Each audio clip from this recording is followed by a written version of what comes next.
Hello, good morning mga kalagwatsero. So ngayon is Sunday, November 30. Yan, bukas December na mga kalagwatsero. So Merry Christmas po sa ating lahat. So ngayon, mag-update tayo din sa may Tanawan City, Batangas mga kalagwatsero. Galing pala tayo ng Tagaytay kanina, no? So doon tayo nag-update din sa kanilang bagong flyover. So bukas na ang flyover ngayon mga kalagwatsero doon sa may Tagaytay. Yung binabas ng karamihan. Ngayon wala nang baser kasi nakinabangan na, no? Ang ganda mga kalagwatsero, yan yung abangan nyo sa ating next videos. So dito muna tayo sa Tanawan. Ito na muna yung una kong ipakita sa inyo. So mag-update tayo din sa may Mira City. Yan. Then mag-update tayo sa kanilang bagong McDonald's at saka bagong Jollibee, no? Din sa may barangay Natatas, sakop ng Tanawan. So ito na yung Mira City mga kalagwatsero. Yan. So ongoing construction pa, no? Medyo matagal pa yan mga kalagwatsero. Abutin pa yan ng ilang taon, no? Bago matayuan ng mga commercial at saka real estate. So ito pala yung McDonald's, no? Yung una nating mga vlog kasi hindi natin napansin ito. So yan, no? Bukas na po ang McDonald's din sa may Natatas. So, talikuran lang sila ng Jollibee mga kalagwatsero. Ang Jollibee naman parang soft opening ngayon, November 30, ano. So, yan yung Jollibee. So, yan na yung kalsada going to Natatas. So, medyo maliwanag ano natin, no? Hindi natin na-adjust yung camera natin. Bye kasi yung brightness ngayon, no? Biglang na araw tapos biglang nawala. Ngayon naman biglang liwanag. So medyo magulo din yung drone natin ngayon kasi ang lakas ng hangin mga kalagwatsero. So dikit lang pala sila ng McDonald's. So McDonald's naman yung kabila. So dini naman ang side, dito na yung Mira City. Yan. At least may update ko na kayo mga kalagwatsero. Yan. Ang lawak, no? Pakalawak pa dini sa may Tanawan mga kalagwatsero. Yan. Then sa unahan, pakita ko rin sa inyo yung City Hall ng Tanawan. So napansin ko lang din sa may City Hall ng Tanawan, walang pailaw din, no? Wala tayong nakita mga Christmas decor din. So nandoon lahat sa may plaza, no? Malapit sa simbahan. Nandoon lahat ang pailaw ng Tanawan. Wala na. Yan. So ito na yung City Hall ng Tanawan mga kalagwatsero. One of the best City Hall ng probinsya ng Batangas ito. Modern type na City Hall. Napagandang City Hall mga kalagwatsero.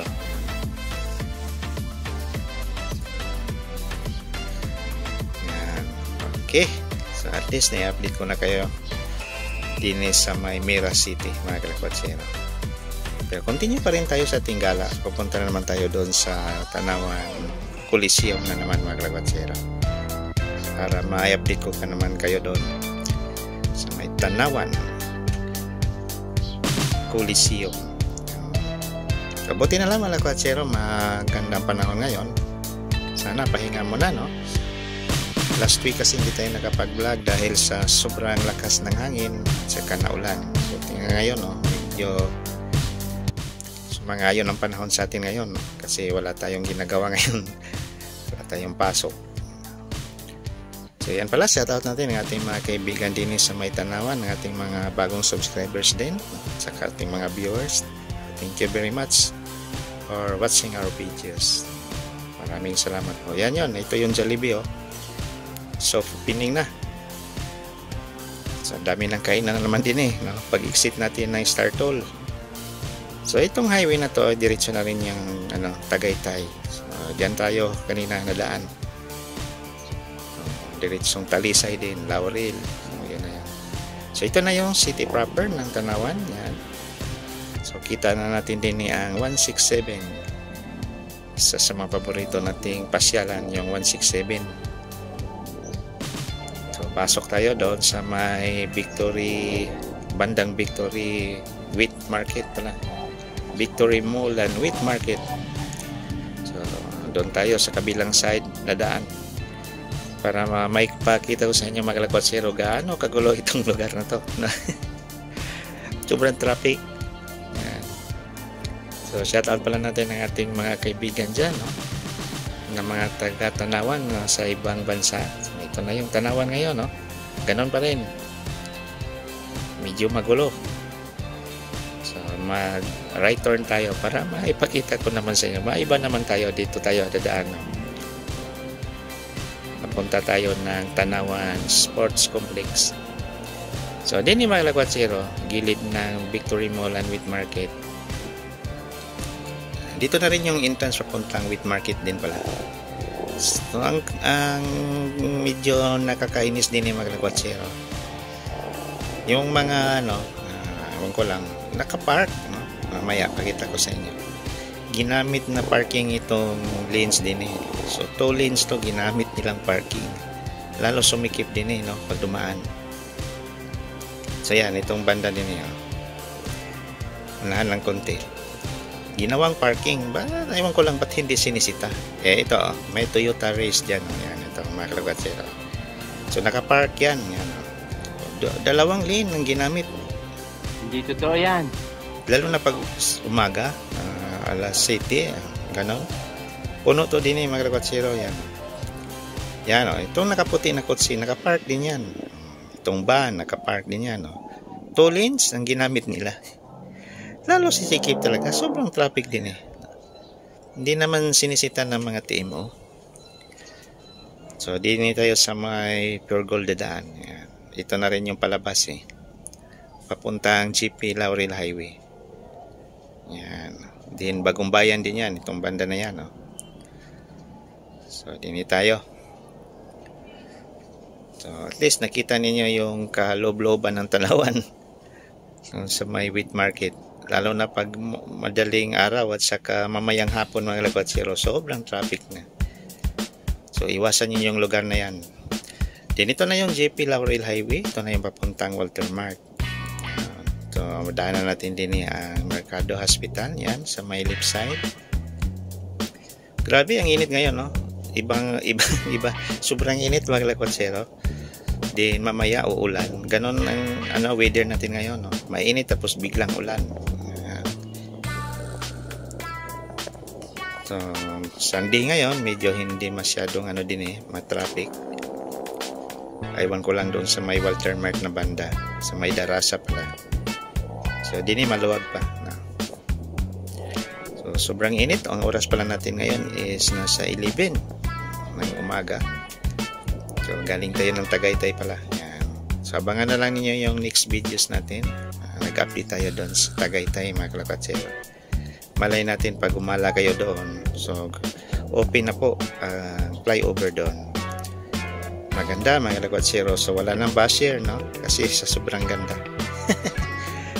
Yan ang Walter Mart.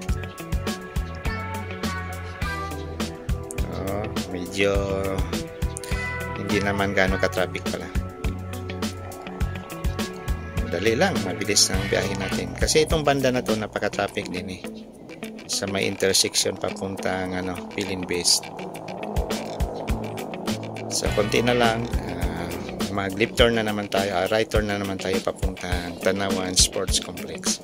Din tanaw na natin ang mga kalakwatsero, yung STI na bago. Okay. Ganyan tayo sa ating biyahe.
yan na, ito na yung update natin sa Tanawan City Sports Complex.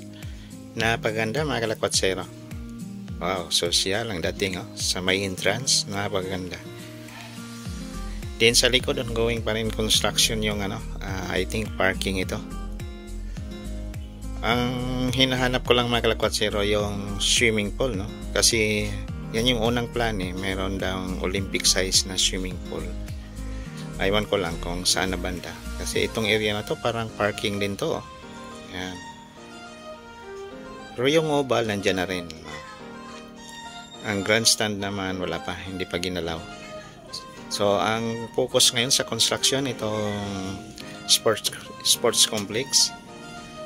Ang bilis mga kalakwatsero, no? Siguro ang loob niyan maganda na rin. Try natin pala sa sunod nating mga vlog. Pasok tayo doon sa loob para makita natin actual kung gaano kaganda yung loob din. So ito na yung oval din. Yan. Okay naman din. So ang grandstand wala pa. Ganon pa rin sa dati pa, no? So ang hindi lang maganda sa ngayon yung kalsada, yung papasok kanina natin mga kalakwatsero, no? Ang pangit mula doon sa may highway, may darasa bago mag-school. Doon tayo pumasok kanina na gano'n lang tayo, right turn. Yan ang pangit na kalsada. Malay natin baka pagkatapos nitong sports complex pagandahin na naman yung kalsada. Ito yan, saan tayo kanina pumasok. Medyo hindi maganda pang kalsada, tapos maliit pa rin. So yan na yung JP Laurel Highway. Diyan tayo kanina. Dito yung sinasabi ko sa inyo mga kalakwatsero, itong STI school ito. Wow, ang ganda ng STI din, ang laki ng building, parang sa Lipa din, no? Sa Lipa din ganon din, no? Napakalaki yung STI din doon sa Lipa, malapit din sa simbahan ng Lipa. So ito naman along the highway ng JP Laurel. Darasa na pala din mga kalakwatsero. Sakop na to ng barangay Darasa. So ito na yung STI. Yan. Malapit na rin yan matapos. Baka next year yan. Tapos na yan. So yan na yung pinaka proper ng Tanawan. Yan. Ang ganda. Ang luwag pa. Din sa likod ng Walter Mart. Then balikan natin yung sports complex. Yan, napaganda ng sports complex ng Tanawan, no? Sana meron ding ganito sa may Santo Tomas. Nakakaingit naman. Sa Santo Tomas walang magandang sports complex. So ang Tanawan, wow, nice. Meron silang ganito, parang sa Calamba rin. Yan. Ang ganda ng harap, napaka-sosyal mga kalakwatsero. Dito na tayo manood ng PBA at saka MPBL. Okay, yan, continue tayo. So ito na yung sinasabi ko sa inyo mga kalakwatsero. Ito na yung palabas at saka papasok ng sports complex galing doon sa may JP Laurel Highway. Napansin ko lang, dami din yung mga sirang sasakyan. Parang dito marami siguro mekaniko din talyer yan, yan. Hanggang doon sa may sports complex, ang daming talyer. Gawa na ng mga sasakyan mga kalakwatsero itong lugar na to. So ito lang siguro. Baka pagkatapos ng sports complex, pagandahin na naman itong entrance na to. Yan. So deep turn tayo. Balik na tayo ng Santo Tomas. Medyo hali na, almost 12 o'clock na.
Ayan pala, thank you very much sa ating mga bagong subscribers, saka sa ating mga viewers.